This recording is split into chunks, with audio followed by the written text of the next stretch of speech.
Hi అండి. ఎలా ఉన్నారందరూ? ఈరోజు మేము పొద్దున్నే మా అమ్మ వాళ్ళ ఇంటికి వెళ్ళాం.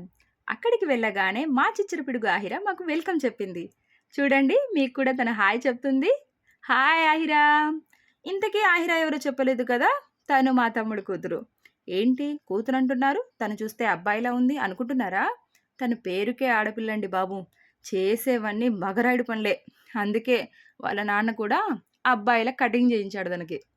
తనకి మా అన్ను అంటే చాలా ఇష్టం. తనతో బాగా ఎంజాయ్ చేస్తుంది. కాను మా అన్నుని తనని చూస్తే చాలా భయపడిపోయి పరిగెత్తుంది.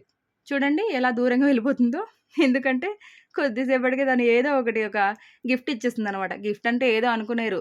గిఫ్ట్ ఏం లేదండి కరిచేస్తుంది వెంటనే తనని. చూడండి మళ్ళీ తనకి జోలపాట పాడి నిద్రపుచ్చుతుంది ఎంత బాగా. ఇంట్లో పిల్లలుంటే భలే టైమ్ పాస్ అవుతుందండి ఇంతకి. చాలా బాగుంటుందసలు. ఇంతలోనే మా తమ్ముడు "బిర్యానీ చేయలేదా అక్కా?" అని దీనంగా మొహం పెట్టి అడిగేసరికి, వెంటనే స్టవ్ ఆన్ చేసి బిర్యానీ టకటకా రెడీ చేసేసానండి. యమ్మీ యమ్మీగా మటన్ బిర్యానీ తయారు చేసేసాను. వెంటనే మా తమ్ముడు తోటకెళ్ళి అరిటాకులు తీసుకొచ్చాడండి.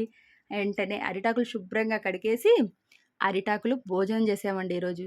బిర్యానీ అయితే మా తమ్ముడికి చాలా నచ్చింది. యాక్చువల్లీ మా తమ్ముడికి నా చేతి బిర్యానీ అంటే బాగా ఇష్టం. ఇంకా చెప్పాలంటే కేవలం నా చేతి బిర్యానీ మాత్రమే ఇష్టమండోయ్! మా ఆహిరకి కూడా ఈరోజు బిర్యానీ చాలా నచ్చేసిందంట. చూడండి సూపరుంది, సూపరుంది అని చెప్పేసి చెప్తుంది. తను, వాళ్ళ మామయ్య ఇద్దరు కలిసి బిర్యానీని బాగా ఎంజాయ్ చేశారు. ఇంతలోనే మా అమ్మతో బాగా కబుర్లు చెప్పుకొని సాయంత్రం వరకు ఇలానే టైం గడిచిపోయిందండి. బాగా ఎంజాయ్ చేసాము. అమ్మ వాళ్ళ ఇంట్లో ఉంటే అసలు టైమే తెలీదండి. ఎలా టైం వెళ్ళిపోతుందో అర్థమే కాదు.